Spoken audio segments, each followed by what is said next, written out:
Hello， 大家好，我是夏妈。今天和大家分享一个紫米蛋黄馅的早餐烧麦，简单又好吃。半斤糯米，半斤紫米混合在一起，清洗干净，再加入温水泡上30分钟，方便蒸熟。再沥干水分，倒进蒸笼里面铺平整，开大火蒸25分钟。再来处理咸鸭蛋，准备12个，磕出蛋黄，蛋白不要，把表面的蛋白膜清洗干净，撒一些白酒去腥，放入烤箱180度烤5分钟。没有烤箱也可以蒸熟哦。紫糯米出锅后试一下，完全熟透就可以，加一点盐和食用油，戴上手套揉捏一会儿，大概像这样子有点拉丝就可以了。再来准备1块钱的饺子皮，只取10几张，用擀面杖擀成大一点的面皮，轻微压2下就可以啦，太薄容易破皮。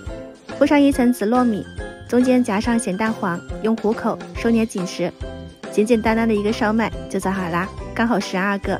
饺子皮容易干，撒上一些清水，再入锅蒸5分钟，这样我们的新款烧麦就出锅了，简简单单，好看又好吃。最主要是外面早餐店买不到，大家一定要试一下哦。口感糯糯沙沙的，我先开吃啦。喜欢我的视频记得关注我，我是夏妈，我们下期再见。